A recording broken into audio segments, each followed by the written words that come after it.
Film शुरू होती है दो रैबिट भाइयों से, जिसमें बड़े भाई का नाम पीटर तो छोटे भाई का नाम लैपिन है। वो लोग एक ऐसी दुनिया में रहते हैं जहाँ पर बादशाह बनने के लिए बस एक बहुत बड़े कीमती खजाने की जरूरत होती है। इस बार लैपिन बादशाह बनना चाहता है तो वो खजाने की तलाश में एक जंगल में आया है। वो यहाँ एक गार के पास पहुँचते हैं जिसका दरवाजा उन्हें बंद मिलता है। लैपिन के पास एक अजीब सी चाबी होती है, उसके ऊपर रैबिट ही बना हुआ था। वो उस चाबी से दरवाजा तो खोल लेता है, लेकिन जैसे ही अंदर जाता है तो बहुत से तीरों से अचानक उन लोगों पर हमला हो जाता है। पीटर जो कि बड़ा भाई था और काफी ज़हीन भी था, वो जानता था कि इतना कीमती खजाना इतनी आसानी से उन्हें नहीं मिल पाएगा। वो पहले से ही अपने आप को इन मुश्किलों के लिए तैयार करके आया था। इन्हीं सब चीजों के चलते उसने न सिर्फ अपने आप को बचा लिया था, बल्कि वो अपने भाई को भी बचा कर वहाँ से आगे ले आया था, जहाँ उनके रास्ते में बड़े बड़े पत्थर थे जिन्हें वो कूद कूद कर पार करते हैं। और ऐसे ही बहुत सी मुश्किलों को पार करते हुए आखिरकार वो लोग एक खरगोश तक पहुंच जाते हैं। ये खरगोश एक स्टैचू था जिसे वो लोग खजाना समझ रहे थे। लेकिन बहुत खुश होता है कि उसे खजाना मिल गया। उस स्टैचू को उठाकर जैसे ही बाहर कदम रखने लगता है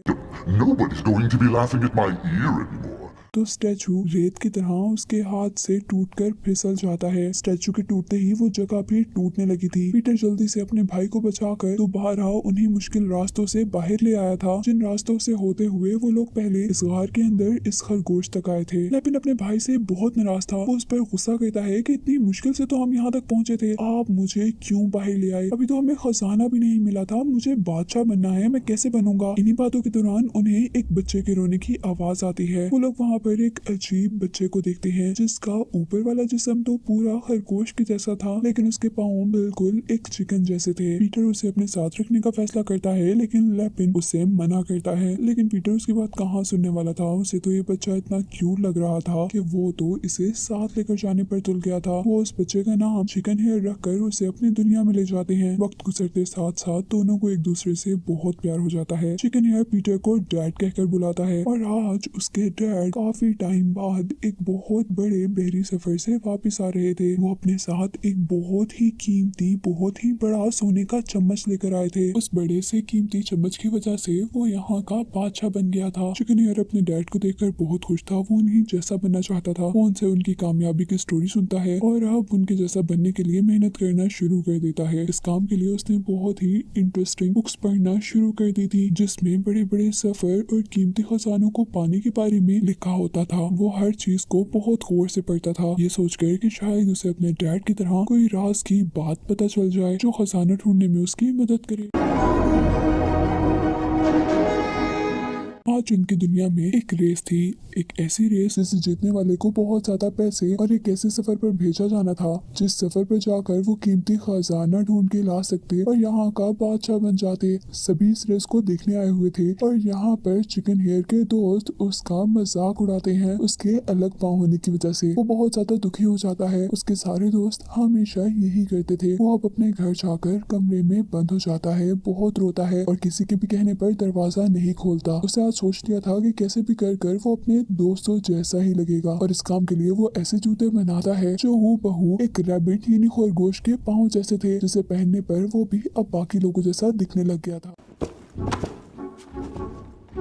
उसके डैड उसे समझाते भी हैं कि तुम जैसे हो वैसे ही अच्छे हो, तुम्हें वो चीजें बदलने की जरूरत नहीं जो तुम्हें गॉड ने दी है। लेकिन वो अपने डैड की भी एक नहीं सुनता। उसे लगता था कि कोई भी उसका मजाक नहीं उड़ाएगा। अब ठीक एक साल बाद वैसी ही रेस दोबारा होती है जिसमें चिकन हेयर भी हिस्सा लेता है, लेकिन अपने नकली पाँव होने की वजह से वो इस गेम में खेल ही नहीं पाता और उसके दोस्त हारने पर उसका पहले से भी ज्यादा मजाक बनाते हैं। और यहाँ उसे एहसास होता है कि उसके डैड ठीक कहते थे कि उसे अपनी पहचान नहीं बदलनी चाहिए थी। गॉड ने उसे जैसा बनाया वो वैसे ही बहुत अच्छा था। वो अपने डैड से भी अपने किए की माफी मांग लेता है कि उसने अपने डैड की बात नहीं मानी थी। इस बात का जवाब पीटर देता है कि नहीं, कोई बात नहीं, तुम ही मेरे लिए सबसे कीमती हो जो मुझे खजाना ढूंढते हुए मिले थे। इस सबके बाद चिकन हेयर ने अपना एक मकसद रख लिया था। वो किसी भी तरह खजाना ढूंढकर अपने डैड जैसा बनना चाहता था, इसीलिए वो लाइब्रेरी जाता है जहाँ बहुत सी किताबें पढ़ने के बाद उसे कोई ऐसी किताब नहीं मिलती जिसमें खजाने के बारे में लिखा हो। वो लाइब्रेरी में एक लेडी से खजाने पर लिखी लिखी हुई बुक के बारे में पूछता है। वो लेडी उसे बताती है ये बुक तो तुम्हारे अंकल यानी लैपिन के पास है, जो कि पीटर का छोटा भाई था और अब वो जेल में था क्योंकि उसने बादशाह को यानी अपने भाई पीटर को मारने की कोशिश की थी ताकि वो उसकी जगह बादशाह बन जाए। खैर अब चिकन हेयर उस किताब को लेने के लिए अपने अंकल के पास जेल में पहुंच जाता है। लैपिन उसे किताब तो नहीं देता लेकिन चोरी से उसका एक पंख खींच लेता है, जिसकी मदद से चिकन हेयर के जाने के बाद लैपिन ने अपने साथ साथ अपने वहाँ पे मौजूद सारे कैदियों को भी आजाद करवा दिया था। जब ये बात चिकन हेयर के डैड को यानी पीटर को पता चलती है कि उसका भाई जेल से भाग गया है तो वो चिकन हेयर पर बहुत नाराज होते हैं कि उसे जरूरत ही क्या थी जेल में जाने की। जहाँ लैपिन कैद था वो अपने डैड से माफी मांगता है और दोबारा जेल में जाता है ये ढूंढने के लिए कि शायद उसे वहाँ से खजाने का कोई सुराग मिल जाए। उसके सोच के मुताबिक जेल से उसे एक किताब, एक कपड़ा और कुछ दीवार पर बने हुए स्केचेस मिलते हैं। किताब में खजाने तक पहुँचने का रास्ता था। ये स्केचेस मैप्स थे। चिकन हेयर ये नहीं समझ पाता कि इनमें से कौन सा रास्ता ठीक है। तभी वो वहाँ पर पड़ा एक कपड़ा रोशनी के सामने करता है और उस कपड़े के सुराग से सारी रोशनियाँ एक मैप पर आकर रुक जाती हैं, जिससे उसे पता चल जाता है कि यही असल खजाने तक पहुँचने का रास्ता है। दूसरी तरफ अब लैपिन भी जो जेल से भाग चुका था वो भी खजाने की तलाश में निकल चुका था क्योंकि अब उसके पास हर चीज थी। वो वक्त जाया किए बगैर खजाने तक पहुंचना चाहता था। चिकन हेयर भी ये जानता था कि लैपिन खजाना हासिल कर कर जरूर यहाँ का बादशाह बन जाएगा और उसके डैड यानी पीटर को नुकसान पहुंचाएगा। इसलिए वो लैपिन से पहले खजाने तक पहुंचने का डिसाइड करता है। चिकन हेयर जो अपने साथियों के साथ खजाने की तलाश में निकला था, एक शहर में पहुंचने पर उसे एक ऐसे दोस्त की जरूरत थी जो उसे वहाँ के तमाम रास्तों के बारे में बता सके। वहाँ एक और एक रैट होता है जो उनकी हेल्प कर सकता। यहाँ पर चिकन हेयर चूज करने में गलती कर दे। वो रैट को अपना दोस्त बना लेता है ताकि वो उनके साथ रहे, लेकिन असल में रैट लैपिन के साथ मिला हुआ था। वो उनसे खजाने का मैप छीन लेता है और उन सबको एक गुरिल्ले के पास ले जाता है जिसे लैपिन ने इन सारे लोगों को उससे दूर रखने का काम दिया था। अब गुरिल्ला चिकन हेयर को मारने ही वाला था कि तभी वहाँ पर गुलहरी आ जाती और वो हवा में घूमकर एक जोरदार टांग गुरिल्ले को मारती है, जिससे वो नीचे गिर जाता है और उसे ऐसी बुरी तरह चोट लगती है कि वो दोबारा उठ नहीं पाता। वो उसे दोबारा एक जोर का पंच मारती है और चिकन हेयर और उसके दोस्तों को वहाँ से बचा कर ले जाती है।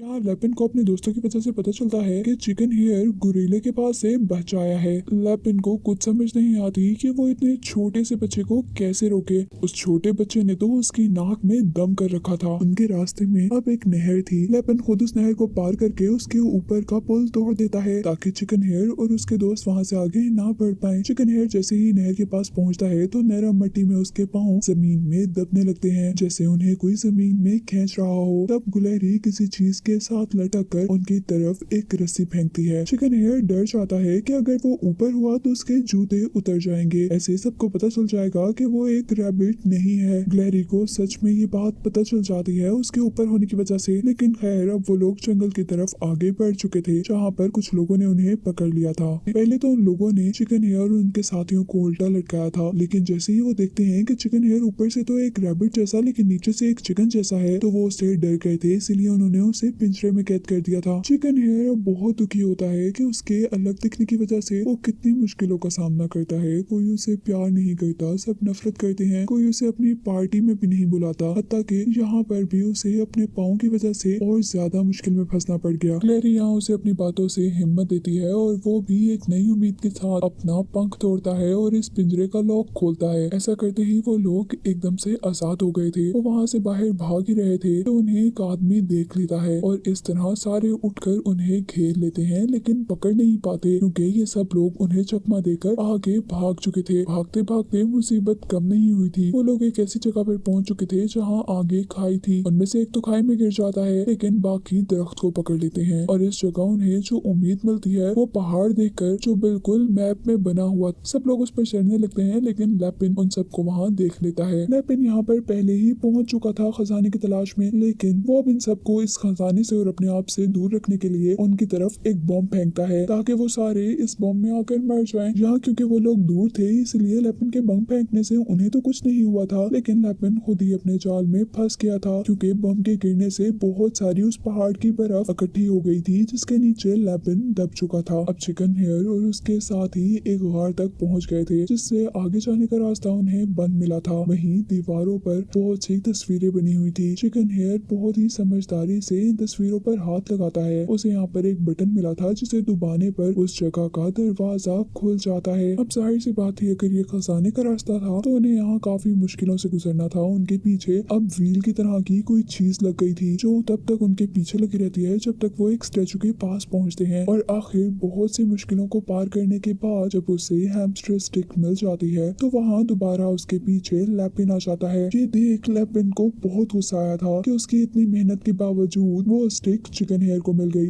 Now give me that scepter. Don't do it! Don't give it to him! वो उससे स्टिक को लेना चाहता था। उसे कुछ समझ नहीं आती कि वो क्या करे, इसलिए वो चिकन हेयर के दोस्तों को पकड़ लेता है और उससे कहता है कि अगर तुम्हें अपने दोस्तों की जान प्यारी है या तुम उसे बचाना चाहते हो तो ये स्टिक मेरे हवाले कर दो। ऐसे चिकन हेयर को अपने दोस्तों को बचाने के लिए स्टिक लैपिन को देनी पड़ती है। वो अपने लिए अपने दोस्तों को किसी मुश्किल में डालना नहीं चाहता था। लैपिन ने उस स्टिक को लेकर एक मंत्र पढ़ा था, जिस मंत्र को पढ़ते ही उस स्टिक के अंदर से लाइट निकलने लगी थी। उस स्टिक की पावर्स ने अब लैपिन को ताकतवर बना दिया था। वो किसी का भी ख्याल नहीं करता और खुद वहाँ से बाहर निकल जाता है। ऐसे चिकन हेयर और उसके दोस्त यहीं पर रह जाते हैं, जबकि दूसरी तरफ हमें पीटर को दिखाया जाता है। यानी चिकन हेयर के डैड को वो एक बादशाह भी थे और अब अपने बेटे का लेटर पढ़ रहे थे जो चिकन हेयर अपने जाने से पहले अपने डैड के पास छोड़ कर गया था। इसमें उसने लिखा था कि वो डार्क हैमस्टर को ढूंढने जा रहा है, यानी खजाने को ढूंढने जा रहा है। जहाँ जब वो लोग काफी परेशान थे तो गुलहरी उसे ये कहती है कि तुम बहुत स्पेशल हो चिकन हेयर, क्योंकि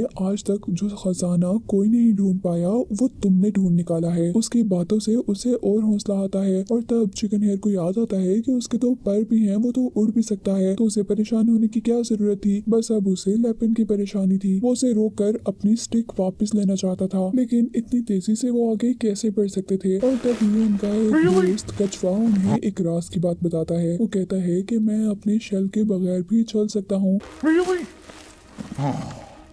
वो अपना शेल उतार कर अपने दोस्तों को दे देता है। उस शेल की मदद से वो लोग बहुत जल्दी महल में पहुंच जाते हैं, लेकिन तब तक लैपन ने उनकी दुनिया में कब्जा कर लिया था। वो वहाँ का बादशाह बन गया था। अपने भाई की जगह उसने सबको कैद कर लिया था। चिकन हेयर इनकी हेल्प करना चाहता था। सब लोग जैसे ही चिकन हेयर को देखते हैं तो बहुत ज्यादा खुश हो जाते हैं, क्योंकि सबको लग रहा था कि चिकन हेयर के अलावा उन्हें कोई नहीं बचा सकता। वो जल्दी से लैपन से स्टिक छीन कर सब लोगों की मदद करना शुरू करता है। वो सबको वहाँ से आजाद करवाना चाहता था, लेकिन स्टिक अब काम नहीं कर रही थी क्योंकि उसकी सारी ताकत तो लैपिन ने ले ली थी। और तभी लैपिन उसे बताता है कि ये स्टिक अब मेरे ऑर्डर पर काम करती है। तब चिकन हेयर के डैड यानी पीटर उसे कहते हैं कि अगर तुम ये स्टिक लेकर तोड़ दो तो उसकी ताकत खत्म हो जाएगी। इससे पहले कि चिकन हेयर स्टिक तोड़ देता, लैपिन आकर उससे स्टिक पकड़ लेता है। यहाँ पीटर अपनी रस्सी तोड़वा कर जल्दी से लैपिन पर हमला करता है और इस तरह स्टिक जाकर एक लकड़ी के पुल पर गिर जाती है, जिसके बाद चिकन हेयर और लैपिन दोनों स्टिक को पकड़ने की कोशिश करते हैं। कोई स्टिक अपनी तरफ खींच रहा होता है तो कोई अपनी तरफ, और इस सब के नतीजे में वो कमजोर पुल टूटकर नीचे गिर जाता है, जिसके साथ चिकन हेयर और लैपन भी गिरने वाले थे। चिकन हेयर ने पुल की रस्सी को जोर से पकड़ लिया था और साथ ही दूसरे हाथ से लैपन को भी, लेकिन लैपन की अभी तक बुरी सोच थी। वो न सिर्फ अभी तक उस स्टिक को हासिल करना चाहता था